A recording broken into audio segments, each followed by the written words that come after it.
Lukas 24 vers 38. Hy, dit is Jesus, sê toe vir hulle en hulle is sy disippels: Waarom is julle so verskrik en waarom kom daar twyfel in julle harte?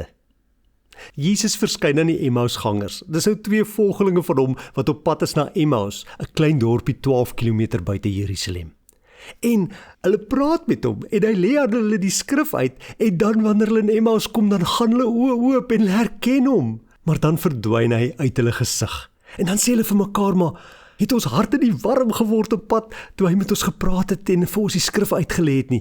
En hulle staan dadelik daarop en hulle gaan terug Jerusalem toe. Hulle het so pas die 12 km gestap van Jerusalem af. Dis nou al donker, maar hulle gaan terug Jerusalem toe. En daar in Jerusalem kry hulle die ander volgelinge van Jesus en hulle sê vir hulle, die Here het opgestaan, hy het opgestaan.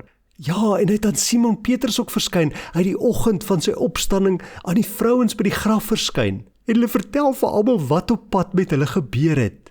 Hoe hy die brood saam met hulle gebreek het aan tafel en hoe hulle hom herken het. En dan terwyl hulle besig is om hierdie wonderlike ervaring wat hulle gehad het met die ander disippels te deel, dan staan Jesus self met eens daar tussen hulle.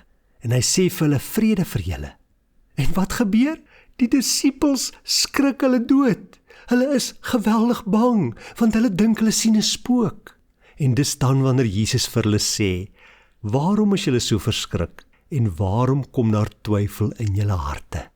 Jesus het soveel keer vir sy disippels gesê dat hulle nooit vir enige iemand of enige iets bang hoef te wees nie, want hulle ken hom. Tog, op hierdie glorieryke dag, in hierdie fantastiese oomblik, was hulle diep ontsteld. Jy sien, die nag van sy arrestasie het hy vir hulle gesê om beheer van hulle harte te neem en op hulle hemelse Vader en op hom te vertrou.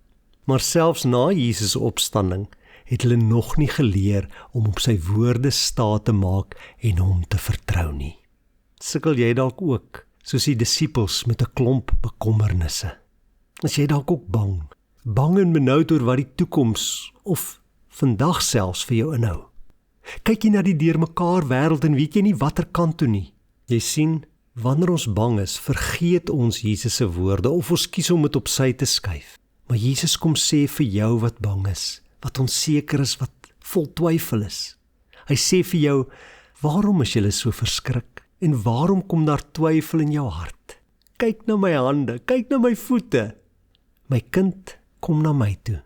Neem my juk op jou en laat my toe om jou las te dra.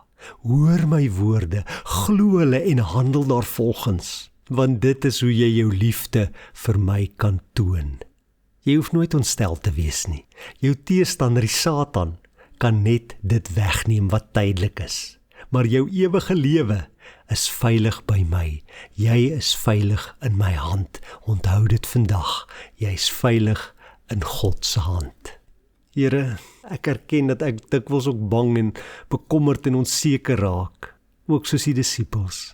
Maar dankie dat ek hierdie woorde my eie kan maak, want U sê ook vir my, ek moenie bekommerd wees nie, ek moenie bang wees nie, ek hoef nie verskrik te wees nie. Selfs as daar 'n storm om my is, hoef ek nie bang te wees nie, want U is by my.